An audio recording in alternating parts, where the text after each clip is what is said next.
Hi Girl Scouts and other strong girls. Plus, you don't have to be a girl to watch our Strong Girl story times. Female role models are not just for females, so everybody is welcome. Today we're going to learn about an awesome athlete named Wilma Rudolph. Today we're going to show you, what are these called, Ellie? Swaps. Some cool swaps. Ellie's got a good swap idea to share with you. And we're going to do start with a fun song about all the things that a girl can be when she grows up. Okay, get ready. It's an echo song. And you move your hands like this. Knees, fists, thumbs. Let me turn it up. Hey, hey, bo diddly bop. Hey, hey, bo diddly bop. I wish I was back on the block. Your turn. With a surfboard in the curl. I could be a surfer girl. Here comes the lay.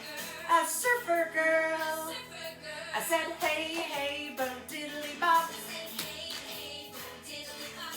I wish I was back on the block. With a guitar I could sing. I could be a rockin' queen. A rockin' queen. And you think backwards. A surfer girl. I said, hey, hey, bo diddly bop. I wish I was back on the block. Oh, here we go. Shooting hoops and playing the hard up. That baseball. I could be a basketball star. A basketball star. What was before that? A rockin' queen.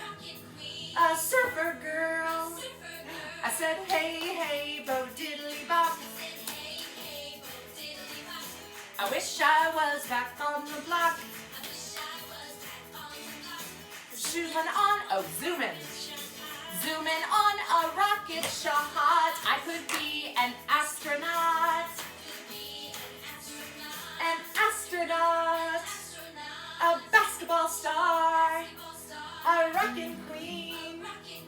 A surfer girl. I said, hey, hey, bo diddly bop. I wish I was back on the block. Managing the government.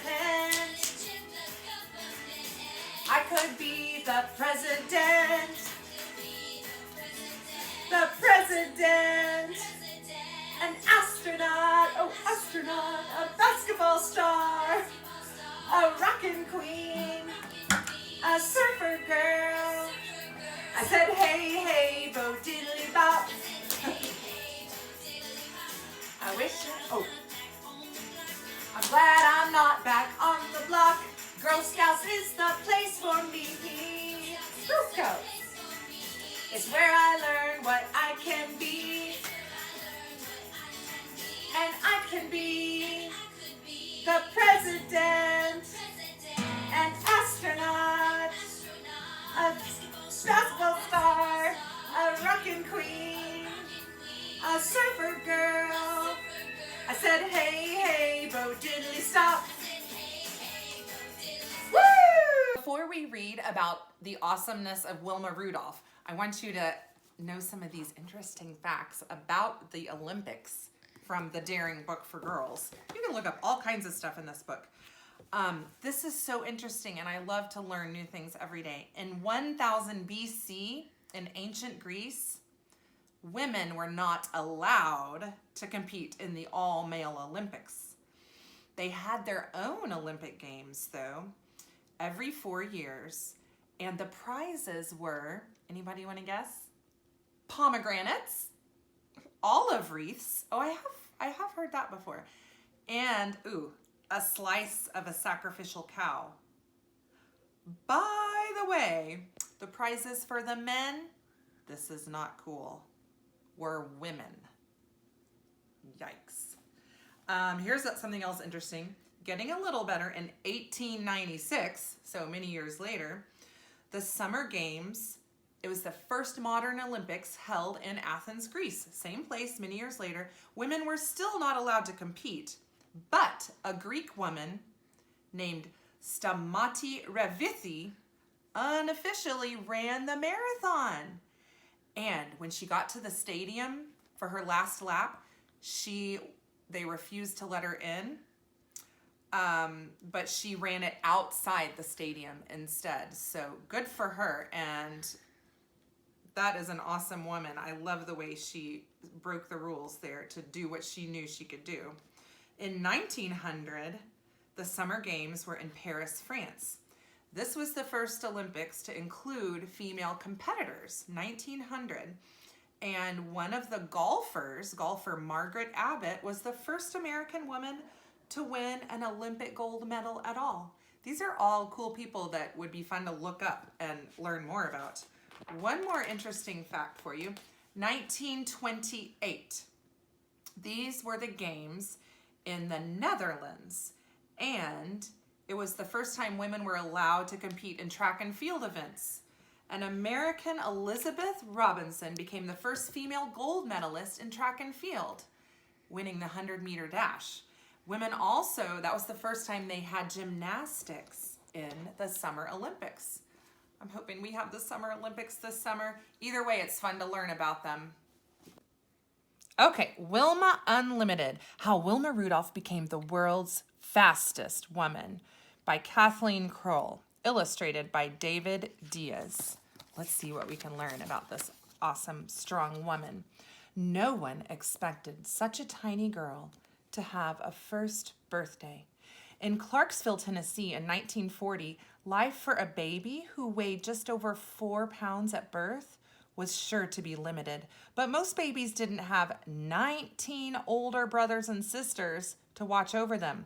Most babies didn't have a mother who knew home remedies and a father who worked several jobs. Most babies were not Wilma Rudolph. Wilma did celebrate her first birthday, and everyone noticed that as soon as this girl could walk, she ran or jumped instead. She worried people, though. She was always so small and sickly. If a brother or sister had a cold, she got double pneumonia. If one of them had measles, Wilma got measles too, plus mumps and chickenpox. Her mother always nursed her at home. Doctors were a luxury for the Rudolph family, and anyway, only one doctor in Clarksville would treat black people. Just before Wilma turned 5, she got sicker than ever. Her sisters and brothers heaped all the family's blankets on her, trying to keep her warm. During that sickness, Wilma's left leg twisted inward, and she couldn't move it back. Not even Wilma's mother knew what was wrong. The doctor came to see her then. Besides scarlet fever, he said, Wilma had also been stricken with polio. In those days, most children who got polio either died or were permanently crippled. There was no cure. The news spread around Clarksville. Wilma, that lively girl, would never walk again. But Wilma kept moving any way she could. By hopping on one foot, she could get herself around the house, to the outhouse in the backyard, and even on Sundays to church. Wilma's mother urged her on. Mrs. Rudolph had plenty to do, cooking, cleaning, sewing patterned flour sacks into clothes for her children. Now 22 children in all. Yet twice every week, she and Wilma took the bus to the nearest hospital that would treat black patients, some 50 miles away in Nashville. They rode together in the back, the only place blacks were allowed to sit. Doctors and nurses at the hospital helped Wilma do exercises to make her paralyzed leg stronger. At home, Wilma practiced them constantly, even when it hurt. To Wilma, what hurt most was that the local school would not let her attend because she couldn't walk. Tearful and lonely, she watched her brothers and sisters run off to school each day, leaving her behind. Finally, tired of crying all the time, she decided she had to fight back, somehow. Wilma worked so hard at her exercises that the doctors decided she was ready for a heavy steel brace. With the brace supporting her leg, She didn't have to hop anymore. School was possible at last. But it wasn't the happy place she had imagined. Her classmates made fun of her brace. During playground times, she could only sit on the sidelines, twitchy with impatience. She studied the other kids for hours, memorizing moves, watching the ball zoom through the rim of the bushel basket they used as a hoop. Wilma fought the sadness by doing more leg exercises. Her family always cheered her on, and Wilma did everything she could to keep them from worrying about her. At times, her leg really did seem to be getting stronger. Other times, it just hurt. One Sunday, on her way to church, Wilma felt especially good. She and her family had always found strength in their faith, and church was Wilma's favorite place in the world. Everyone she knew would be there, talking and laughing, praying and singing. It would be just the place to try the bravest thing she had ever done. She hung back while people filled the old building. Standing alone, the sound of hymns coloring the air, she unbuckled her heavy brace and set it by the church's front door. Taking a deep breath, she moved one foot in front of the other, her knees trembling violently. She took her mind off her knees by concentrating on taking another breath, then another.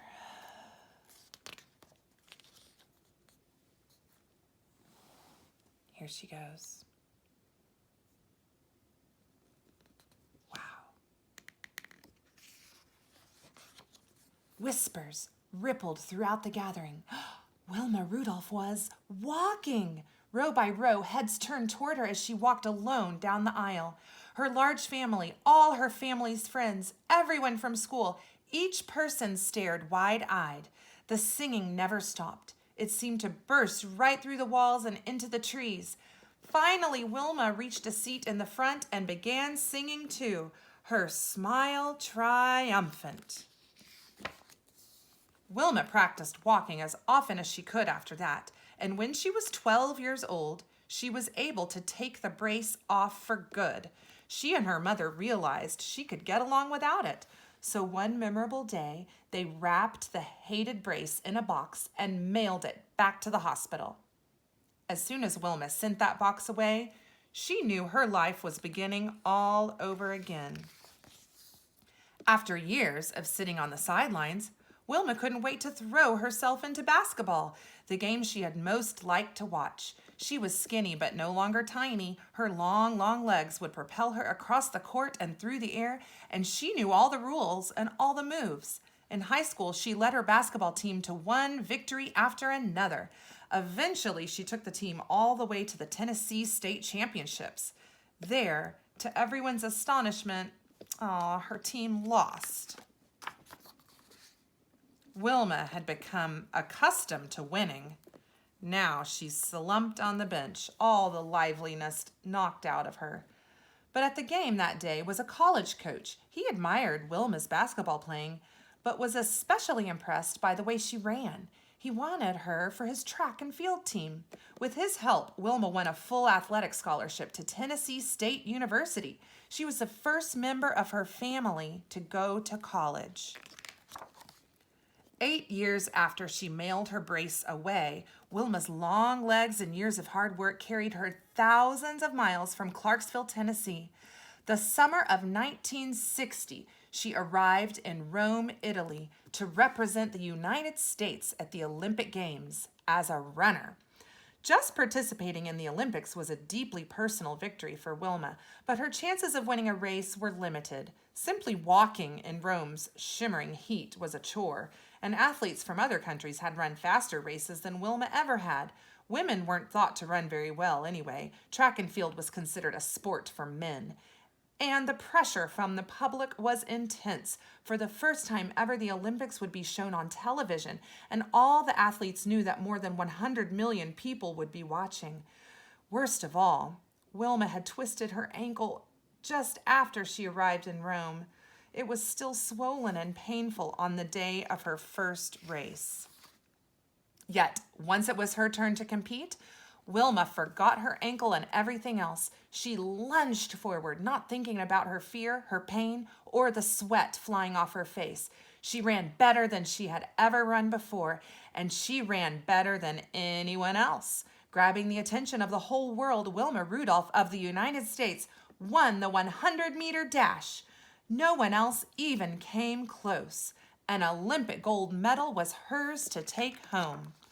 So when it was time for the 200-meter dash, Wilma's graceful long legs were already famous. Her ears buzzed with the sound of the crowd chanting her name, Wilma, Wilma. Such support helped her ignore the rain that was beginning to fall. At the crack of the starting gun, she surged into the humid air like a tornado. When she crossed the finish line, she had done it again. She finished far ahead of everyone else. She had earned her second gold medal. Wet and breathless, Wilma was exhilarated by the double triumph. The crowd went wild. The 400-meter relay race was yet to come. Wilma's team faced the toughest competition of all. And as the fourth and final runner of her team, it was Wilma who had to cross the finish line. Here they go. So, when you run a relay race like that, there's someone handing off the baton to her. Can she help them win that last lap? Let's see. Wilma's teammates ran well, passed the baton smoothly, and kept the team in first place. Wilma readied herself for the dash to the finish line as her third teammate ran toward her. She reached back for the baton and nearly dropped it. Oh, so this is her running, getting the baton from this person. Here we go. As she tried to recover from the fumble, two other runners sped past her. Wilma and her team were suddenly in third place. Ever since the day she had walked down the aisle at church, Wilma had known the power of concentration. Now, legs pumping, she put her mind to work. In a final electrifying burst of speed, she pulled ahead. By a fraction of a second, she was the first to blast across the finish line. The thundering cheers matched the thundering of her own heart.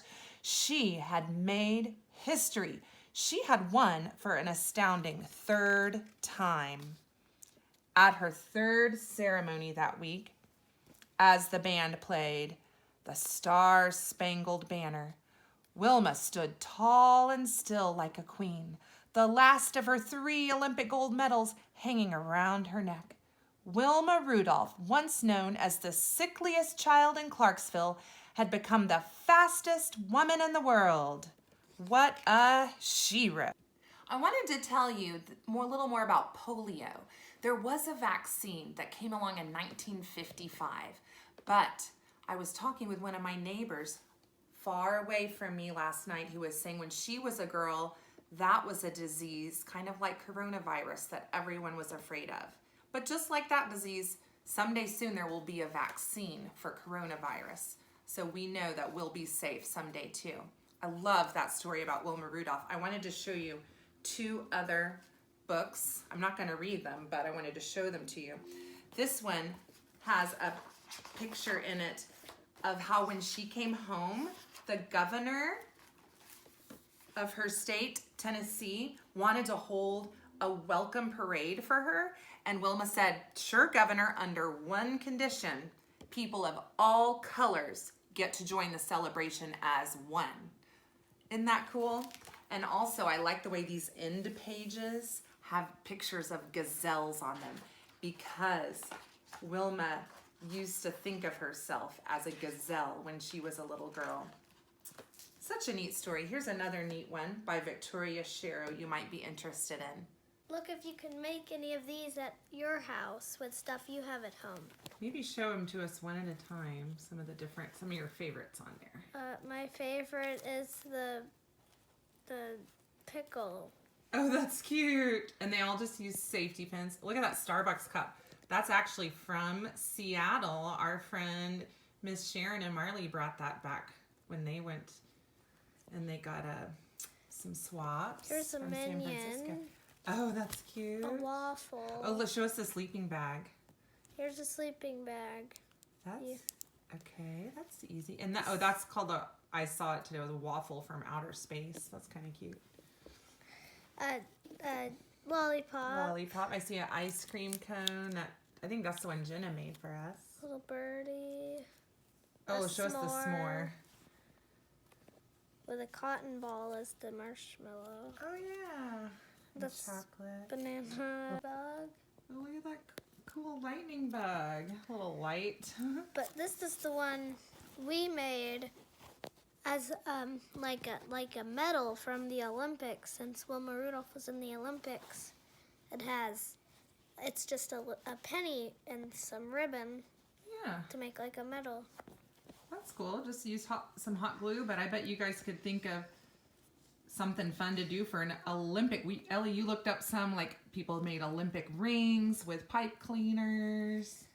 So do something cool and post it and show us what you did. This will give you some ideas of things to do at home, and then once the Girl Scouts can all get back together, we can swap again. Love it. Thanks, Ellie. Hey, Girl Scouts. I wanted to show you a couple of other great Helen Keller books, because last time we read this one, I Am Helen Keller, and some of you sent in some really neat pictures of the Braille cards you made at home. Way to go. This one is Who Was Helen Keller? You may have read that in book club last year. This one is Helen Keller, A Photographic Story of a Life by Leslie Garrett. It has some really neat pictures in it. And next time, for our Strong Girl story time, we'll be starting to read about suffragettes that gave women the right to vote 100 years ago. Elizabeth leads the way about an amazing she wrote, Elizabeth Cady Stanton. So come back next time. Until then, keep your courage, confidence, character. A Girl Scout has it all in her. Bye-bye.